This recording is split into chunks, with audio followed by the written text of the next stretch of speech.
दोस्तों नमस्कार। साल था 1998।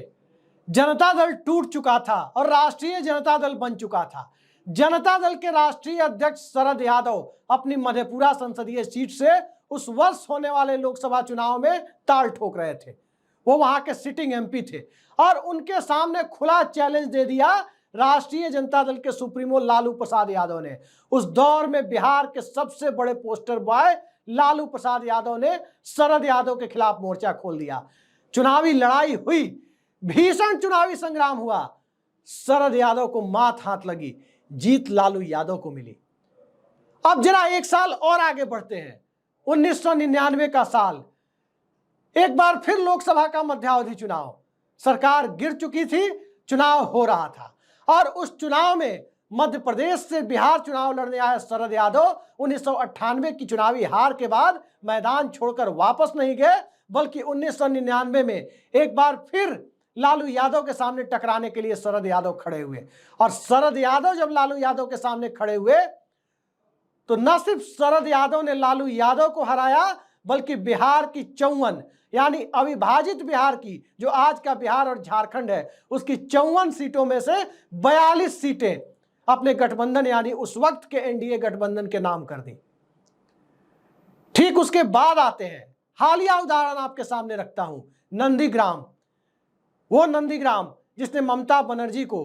वो राजनीतिक पहचान दी, जिस राजनीतिक पहचान ने उन्हें 2011 में राइटर्स बिल्डिंग तक पहुंचाया।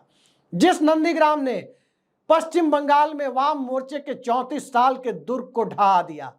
उस नंदीग्राम में ममता बनर्जी के सबसे बड़े चेहरे उस इलाके के शुवेंदु अधिकारी जब भारतीय जनता पार्टी में चले गए, टीएमसी का साथ छोड़ दिया, ममता बनर्जी से बागी हो गए, उसके बाद ममता बनर्जी ने अपनी सिटिंग सीट छोड़कर खुला ऐलान कर दिया कि चुनाव तो वो लड़ेंगी तो नंदीग्राम से लड़ेंगी। नंदीग्राम से ममता बनर्जी चुनाव लड़ी, शुवेंदु अधिकारी के खिलाफ लड़ी, चुनाव हारी, लेकिन नंदीग्राम से चुनाव उनके लड़ने का नतीजा यह हुआ कि पूरे पश्चिम बंगाल में जो मोमेंटम बना, जो हालात पश्चिम बंगाल में बने, उस हालात ने भारतीय जनता पार्टी की जो सत्ता का सपना देख रही थी, वो सपना चकनाचूर हो गया। बीजेपी 1/4 सीटों तक सिमट गई। आज आप सोच रहे होंगे कि ये चर्चा मैं क्यों कर रहा हूं। दरअसल आज लोकसभा का चुनाव है। इस देश के इतिहास का और इस देश के वर्तमान का और साथ साथ इस देश के अमृत काल रूपी दिखाए जा रहे भविष्य का आज की तारीख में ये सबसे बड़ा चुनाव साबित होने जा रहा है। और इस चुनाव में विपक्ष की एक भी बड़ी गलती, जी हां, विपक्ष की एक भी गलती बहुत बड़ी साबित हो सकती है। और एक ऐसे दौर में जब माहौल राहुल गांधी ने बनाया, दलित पार्टी अध्यक्ष, दलित इंडिया गठबंधन के अध्यक्ष और संभवतः अगले दलित प्रधानमंत्री मल्लिकार्जुन खड़गे को सामने ला करके नरेंद्र मोदी के सामने एक ऐसी चुनौती पेश की, जिस चुनौती में मल्लिकार्जुन खड़गे ने भी कहा कि मोदी जी, आपकी तो लोग चाय पीते हैं, हमारी तो कोई चाय भी नहीं पीता। ये हालात और इस तरह की आइडेंटिटी पॉलिटिक्स को बिल्कुल नरेंद्र मोदी के समानांतर ला करके जिन राहुल गांधी ने खड़ा किया, और उसी राहुल गांधी ने जब इस देश में भारत जोड़ो यात्रा और फिर भारत जोड़ो न्याय यात्रा के माध्यम से सत्ता के खिलाफ व्यवस्था परिवर्तन के लिए और व्यवस्था परिवर्तन के साथ साथ इस देश में भागीदारी को सुनिश्चित करने की प्रक्रिया को समाज के अंतिम पायदान तक ले जाने के लिए जो मुहिम छेड़ी, निश्चित तौर पर कांग्रेस पार्टी और कांग्रेस पार्टी का संगठन आज चरमराता हुआ जरूर दिखा है। और चरमराए हुए संगठन को राहुल गांधी खड़ा करने में जरूर लगे हैं, मल्लिकार्जुन खड़गे पूरा प्रयास कर रहे हैं, लेकिन इंडिया गठबंधन जिस मजबूती के साथ खड़ा है, उस मजबूती में कांग्रेस पार्टी चाहे मजबूत स्थिति में हो या कांग्रेस पार्टी में कुछ सांगठनिक कमजोरियां हो, इंडिया गठबंधन की न्यूक्लियस के तौर पर जब कांग्रेस पार्टी खड़ी है तो याद रखिए, एक छोटी सी गलती, और जिस गलती की तरफ कांग्रेस पार्टी संभवतः बढ़ती हुई दिखती प्रतीत हो रही है, यदि वो गलती कांग्रेस पार्टी ने कर दी तो पूरा का पूरा बनाया हुआ चुनावी माहौल एक ऐसे मुकाम तक पहुंच जाएगा जहां नरेंद्र मोदी के लिए रास्ता आसान हो जाएगा। यूं कहें कि आज जब नामांकन की प्रक्रिया 20 मार्च को शुरू हो चुकी है और इसी दौर में नरेंद्र मोदी के हाथ में चुनाव की आधी बाजी आ जाएगी, अगर राहुल गांधी या कांग्रेस पार्टी ने इस तरह का कोई ब्लंडर कर दिया, ब्लंडर ही नहीं यूं कहे कि हिमालयन ब्लंडर कर दिया, बहुत बड़ी राजनीतिक चूक अगर राहुल गांधी ने कर दी, तो हालात पूरी बनी हुई बिसात पर, पूरी बनी हुई चुनावी बिसात बिखरती हुई दिख सकती है। नरेंद्र मोदी को अपने चरमोत्कर्ष के दौर में कितनी सीटें आई? लोकसभा की कुल 54% सीटें, यानी 303 सीटें। बहुमत का आंकड़ा 272 पर होता है, तो 54-55% सीटें कांग्रेस बीजेपी को मिली। और जिस दौर में कांग्रेस पार्टी को इस देश में बहुमत मिलता था, तो कभी 364, तो कभी 414, कभी 353, कभी 351, यानी 2/3 बहुमत पुराने जमाने में कांग्रेस पार्टी ने एक दफे नहीं कई दफे हासिल किए, और राजीव गांधी ने तो 3/4 बहुमत भी हासिल कर लिया था। लेकिन आज नरेंद्र मोदी दावे 370 के कर रहे हैं, 370 सीट लाने की बात कर रहे हैं।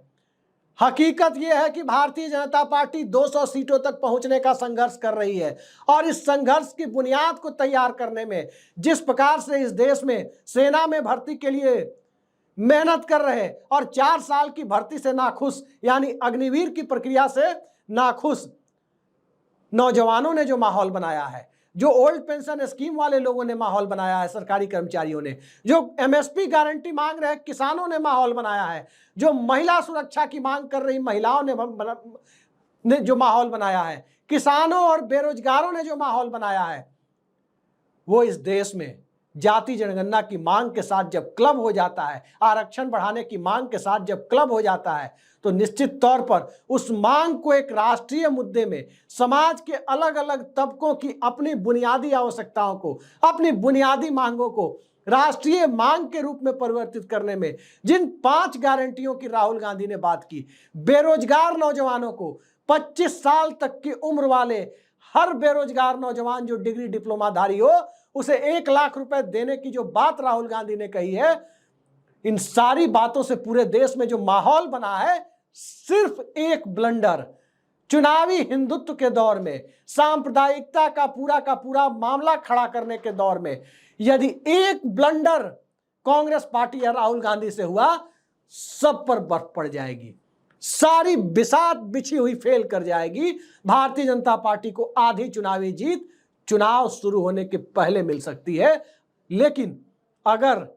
ये बाधा राहुल गांधी ने पार कर ली, ये हिम्मत राहुल गांधी ने दिखा दी, और कांग्रेस पार्टी ने वो हिम्मत के साथ राहुल गांधी के साथ खड़े होने का जज्बा दिखा दिया, तो फिर इंडिया गठबंधन तो खड़ा है ही। चाहे पश्चिम बंगाल में ममता बनर्जी हो, या केरल, पश्चिम बंगाल और देश के दूसरे हिस्सों में इंडिया गठबंधन के स्ट्रेटेजिक पार्टनर के रूप में सीपीएम और लेफ्ट फ्रंट हो, दिल्ली में आम आदमी पार्टी सीधे गठबंधन में, गुजरात में आम आदमी पार्टी अरविंद केजरीवाल की पार्टी सीधे गठबंधन में, और पंजाब में आमने सामने की टक्कर में 13 की 13 सीटें कांग्रेस और आप बांटने की परिस्थिति में जब खड़ी हो गई है, बिहार में तेजस्वी यादव और लालू यादव खड़े हो गए हैं, सीपीआई माले खड़ी हो गई है, और दक्षिण में डीएमके और डीएमके के साथ साथ कुछ छोटे दल खड़े हो गए हैं, महाराष्ट्र में महाविकास आघाड़ी खड़ी हो गई है, उद्धव ठाकरे की शिवसेना खड़ी हो गई है कांग्रेस के साथ, प्रकाश अंबेडकर की पार्टी खड़ी हो गई है, और इन सब से आगे बढ़कर शरद पवार ने 84 साल की उम्र में महाराष्ट्र में इस कदर मोर्चा लड़ा रखा है कि महाराष्ट्र में भारतीय जनता पार्टी को पानी नहीं मिल रहा। आज की तारीख में जनाधार का संकट खड़ा हो गया। और इसी तरह पूरे देश की बात यदि हम करें तो जयंत चौधरी भले चले गए, वरुण गांधी आ रहे हैं। वरुण गांधी ने निर्दलीय नामांकन भरने के लिए पर्चा खरीदा है, और उत्तर प्रदेश में अखिलेश यादव के साथ मिलकर राहुल गांधी ने भारत जोड़ो न्याय यात्रा की बिसात को जिस अंजाम तक पहुंचाया, चाहे मणिपुर हो या पूर्वोत्तर हो, इन सबका मोमेंटम उत्तर प्रदेश में दिखने के जब हालात बन गए, हेमंत सोरेन ने जब हालात भारतीय जनता पार्टी के विपरीत कर दिए, और आज झारखंड का अलायंस भी सील हो गया, तो उन सब परिस्थितियों में कांग्रेस पार्टी से इस ब्लंडर की उम्मीद इस देश में मजबूत विपक्ष की इच्छा रखने वाले, इस देश में सत्ता परिवर्तन की आशा रखने वाले वोटर्स, इन सब के लिए वो हालात पैदा करेगी जिस हालात की कल्पना मौजूदा दौर में न तो सिविल सोसाइटी और न ही लोकतांत्रिक मान्यताओं को अपने अनुरूप, लोकतंत्र की मान्यताओं के अनुरूप, जन आकांक्षाओं के अनुरूप, और इन सब से आगे बढ़कर भारत के संविधान के अनुरूप चलाने की इच्छा रखने वाली जो जमात है, कांग्रेस का एक ब्लंडर इन सब पर भारी पड़ सकता है। लेकिन जिस ब्लंडर की मैं बात कर रहा हूं, उस ब्लंडर की तरफ अब सीधे सीधे चलते हैं। ब्लंडर की बात मैंने इसलिए की क्योंकि एक चर्चा चल रही है कि राहुल गांधी अमेठी से चुनाव संभवतः नहीं लड़ेंगे। और अगर राहुल गांधी ने अमेठी छोड़ने का फैसला कर लिया, अगर कांग्रेस पार्टी ने राहुल गांधी को अमेठी से चुनाव नहीं लड़ाने का फैसला किया या रायबरेली से चुनाव नहीं लड़ाने का फैसला किया, रायबरेली छोड़िए, खासकर अमेठी से यदि राहुल गांधी ने इस बार पर्चा नहीं भरा, तो पूरे देश में यह मैसेज जा सकता है कि उत्तर भारत का मैदान, कांग्रेस पार्टी जो इंडिया गठबंधन की लीडिंग पार्टनर है, उसने उत्तर भारत का मैदान भारतीय जनता पार्टी के सामने सरेंडर कर दिया।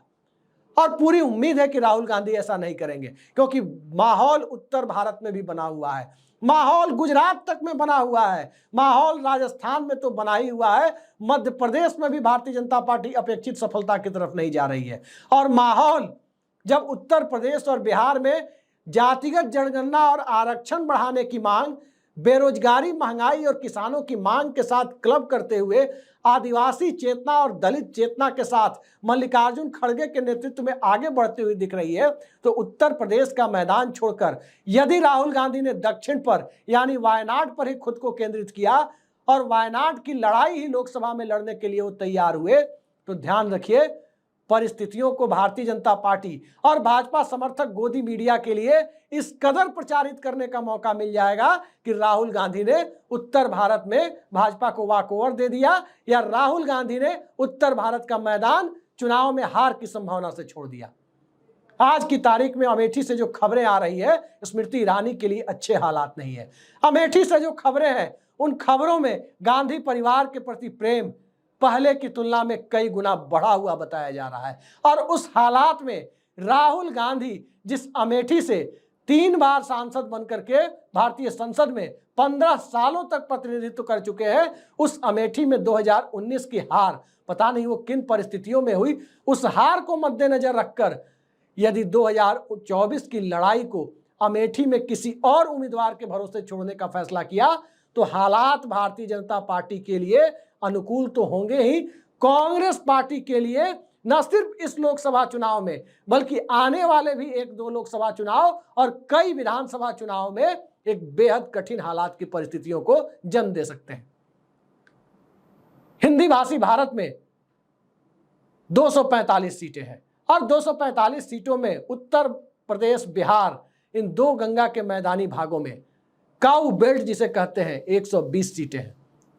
मध्य प्रदेश, राजस्थान, छत्तीसगढ़, हरियाणा, दिल्ली, पंजाब, झारखंड, हिमाचल प्रदेश, चंडीगढ़, जम्मू कश्मीर, लद्दाख, उत्तराखंड, इन सब की बात करें तो इन 120 में 125 सीटें और ऐड हो जाती है और मामला आंकड़ा पूरा 245 तक पहुंचता है। और इन 245 में यदि 183 सीटें भारतीय जनता पार्टी की है और 6 सीटें केवल कांग्रेस की है, उस हालात में जब इन 6 को 50 तक ले जाने की जिम्मेदारी है, जब सहयोगी दलों को भी कम से कम 40 सीटों तक लाने की जिम्मेदारी है और भारतीय जनता पार्टी को 100 या 100 के नीचे लाने का जज्बा दिखाने की कवायद है, तो यकीन मानिए भारतीय जनता पार्टी इस हिंदी भाषी भारत में 125 या 130 तक रुक गई तो दिल्ली की सत्ता बीजेपी को नसीब नहीं होनी है। लाल किले की प्राचीर से 15 अगस्त 2024 को यदि बीजेपी हिंदी भाषी भारत में 125-30 पर सिमट गई, 184 के आंकड़े को नहीं छू पाई, तो इंडिया गठबंधन का प्रधानमंत्री लाल किले की प्राचीर से झंडा फहरा सकता है। याद कीजिए 2014 का चुनाव, नरेंद्र मोदी गुजरात की बड़ोदरा सीट से लड़ रहे थे, वो आसानी से जीत भी रहे थे, क्या जरूरत थी उन्हें बनारस आने की, लेकिन बनारस आने का फैसला नरेंद्र मोदी ने किया। क्यों किया? मां गंगा ने उन्हें बुलाया, जैसा वो खुद दावा करते हैं। वो आए और बनारस आकर के जिस प्रकार से पूरे हिंदी भाषी भारत की सियासत को साधा, खास करके यूपी, बिहार, बॉर्डर से लगे मध्य प्रदेश, झारखंड और छत्तीसगढ़ को। खैर, छत्तीसगढ़ और मध्य प्रदेश पहले से बीजेपी के पास थे, नरेंद्र मोदी के आने के बाद नहीं आए। लेकिन उत्तर प्रदेश और बिहार में, जहां भारतीय जनता पार्टी के पास नरेंद्र मोदी के आने से पहले यानी 2019 में 2009 में केवल 22 सीटें थी। 2009 में जब नरेंद्र मोदी का राष्ट्रीय परिप्रेक्ष्य में, राष्ट्रीय फलक पर प्रादुर्भाव नहीं हुआ था, उस वक्त यूपी और बिहार में भारतीय जनता पार्टी के पास केवल 22 सीटें थी। 10 सीटें उत्तर प्रदेश में और 12 सीटें नीतीश कुमार की कृपा से बिहार में। लेकिन नरेंद्र मोदी के आने के बाद ये 22 सीटें बढ़कर सीधे 2014 में 93 सीटों तक पहुंच गई थी। यानी 71 सीटों का उछाल बीजेपी ने अपनी सीटों में लाया था, भारतीय जनता पार्टी की सिर्फ बीजेपी की सीटों में। और इस परिस्थिति में आप समझ सकते हैं कि राहुल गांधी का अमेठी में जमे रहना, अमेठी के से वायनाड के साथ साथ अमेठी से चुनाव लड़ना कितना मौजू है, कितना प्रासंगिक है। एक पूरी चुनावी बिसात जो आज की तारीख में तमाम तरह की सांप्रदायिक मुद्दों से अलग हटकर, तमाम तरह की उकसाने वाली गतिविधियों से अलग हटकर जनता के मुद्दों पर, महंगाई, बेरोजगारी, in old pension scheme, Agniveer, किसान, महिला सुरक्षा जैसे मुद्दों पर आकर के जब केंद्रित होती हुई दिखाई दे रही है, तो उस हालात में लड़ाई का सबसे बड़ा पोस्टर बॉय, सबसे बड़ा योद्धा चुनावी लड़ाई का राहुल गांधी यदि 245 सीटों वाले हिंदी भाषी भारत के बीचों बीच मौजूद अमेठी का मैदान छोड़ दे किसी और के लिए, तो नैरेटिव बिल्डअप करने के खेल में भारतीय जनता पार्टी भारी पड़ेगी। राहुल गांधी को खुद तो लड़ना ही चाहिए अमेठी, साथ ही बनारस की सीट पर यदि कांग्रेस के अध्यक्ष और इंडिया गठबंधन के संभावित प्रधानमंत्री पद के उम्मीदवार मल्लिकार्जुन खड़गे यदि सीधे सीधे नरेंद्र मोदी से टकरा गए, तो यकीन मानिए सियासत एक नई दिशा में जा सकती है। और इस सियासी खेल में भारतीय जनता पार्टी का चुनावी हिंदुत्व और उस चुनावी हिंदुत्व का ताना बाना बुरी तरह बिखर सकता है। आज की तारीख में कांग्रेस पार्टी के अंदर जज्बा दिखाने का मादा है। जज्बा कांग्रेस पार्टी ने दिखाया, तभी 4200 किलोमीटर की भारत जोड़ो यात्रा के रूप में राहुल गांधी ने पदयात्रा की। जज्बा कांग्रेस ने दिखाया, तभी मणिपुर से लेकर मुंबई तक की एक बड़ी लंबी भारत जोड़ो न्याय यात्रा राहुल गांधी ने की। और जज्बा इस देश में इंडिया गठबंधन ने दिखाया, तभी तमाम ईडी के दुरुपयोग या सदुपयोग, मोटे तौर पर कहें तो दुरुपयोग की परिस्थितियों में सिर्फ विपक्ष के खिलाफ हो रही कार्रवाई, ज्यादातर विपक्षी नेताओं को टॉर्चर करने की कार्रवाई जिस दौर में चल रही है, जेल जाने से भी इंडिया गठबंधन के पार्टनर राहुल गांधी के सहयोगी हेमंत सोरेन डरे नहीं, जेल चले गए, भारतीय जनता पार्टी के साथ जाना स्वीकार नहीं किया। अरविंद केजरीवाल रोज रोज ईडी के समन से परेशान है, लेकिन कभी जल बोर्ड के मामले में तो कभी दिल्ली की कथित शराब नीति के मामले में। उनके दो नेता संजय सिंह और मनीष सिसोदिया जेल में हैं, लेकिन अरविंद केजरीवाल मजबूती के साथ इंडिया गठबंधन के साथ खड़े हैं। और जिनकी पार्टी टूट गई, उद्धव ठाकरे और शरद पवार, उन्होंने तो महाराष्ट्र का पूरा सियासी खेल ही पलट कर रख दिया है। किसकी बात की जाए, डीके शिव कुमार कर्नाटक को भाजपा मुक्त बनाने में लगे हुए हैं। रेवंत रेड्डी भाजपा के लिए जो खिड़की खुली थी 2019 में 4 लोकसभा सीटों के साथ, खिड़की छोड़िए रोशनदान तक बंद कर चुके हैं। ऐसी खबरें आ रही है। और इन हालातों के बीच ममता बनर्जी ने तो जिस प्रकार से टिकट बंटवारा किया, उससे साफ दिखाई दे रहा है कि 42 में कहीं ऐसा ना हो जाए कि 42 की 42 सीटें इंडिया गठबंधन में, गठबंधन भले ही ना हो, लेकिन जो स्ट्रेटेजिक अलायंस दिख रहा है वो सारी की सारी सीटें कहीं ऐसा ना हो कि वो जीत के चली जाए या बीजेपी 2-4 पे सिमट ना जाए। नीतीश कुमार चले गए,